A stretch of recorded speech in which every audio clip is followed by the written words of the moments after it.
जुल्फ़िकार साहब, एक तरफ हम कहते हैं कि हम दुरुस्त में जा रहे हैं, आईएमएफ के साथ हमारे मामलात खुशउस्लूबी से तय पा रहे हैं। आईएमएफ भी मोतरफ है कि हमने बड़े मुश्किल हालात में बड़ा अच्छा काम किया, हमने शराइत भी पूरी की हैं, लेकिन महंगाई और बेरोजगारी अपनी जगह पे बरकरार है। आम आदमी को फर्क नहीं पड़ रहा, कर्जे कितने भी बढ़ रहे हैं, हम एक के बाद एक किस्तें लेते जा रहे हैं, वो पैसे कहाँ जा रहे हैं, आम आदमी के लिए क्या है इस बजट में?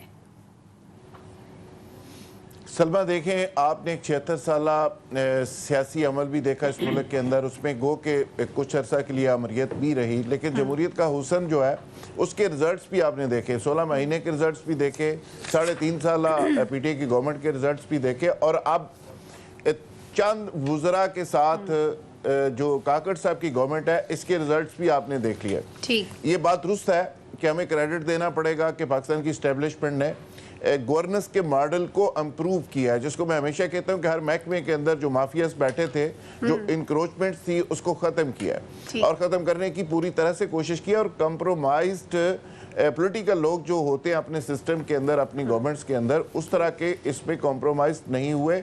उसी गले सड़े निज़ाम से, उसी सिस्टम के अंदर से रिजल्ट मिलना शुरू हो गए। जब तक डॉलर आप नीचे नहीं लाते, महंगाई ख़त्म नहीं हो सकती।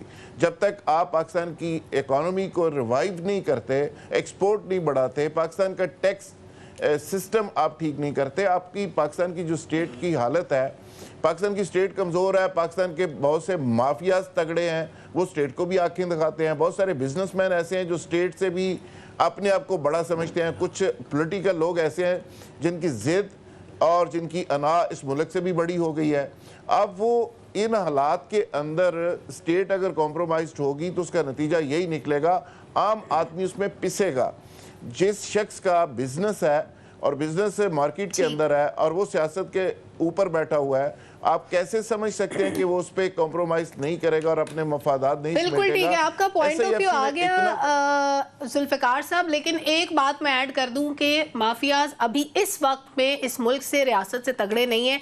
जिस तरह डॉलर का रेट नीचे लाया गया, जिस तरह स्मगलिंग की रोकथाम हुई है, जिस तरह क्लियर मैसेज दिया गया, और अनवर साहब हमेशा तरतीब दुरुस्त करते हैं कह के कि इस वक्त एस्टैब्लिशमेंट आगे है, तो इस वक्त मामलात बिगड़ नहीं सकते। अगर यही कंटिन्यूटी रहे तो इंशाल्लाह हम बेहतरीन पाकिस्तान देखेंगे।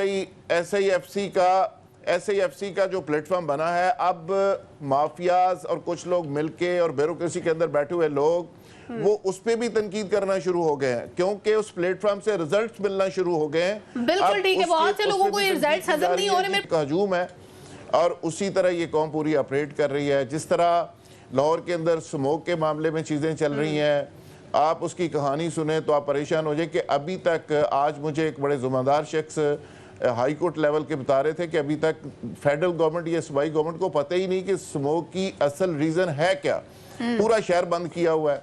अच्छा, इसी तरह ही पूरा मुल्क चल रहा है। आप मुझे बताएं कि जिस तरह अदलिया बिहेव कर रही है कि एक साहब आते हैं, वो सादिक और अमीन का सर्टिफिकेट दे देते हैं, दूसरे आते हैं वो सर्टिफिकेट फाड़ देते हैं, तीसरे आते हैं वो कहते हैं कि जी ये धरना के TORs होंगे और इसके मुताबिक ये सारी इंक्वायरी होगी। सारा निज़ाम तो अदलिया चला रही है। हम सारा दिन एस्टेब्लिशमेंट को बुरा भला कहते रहते हैं।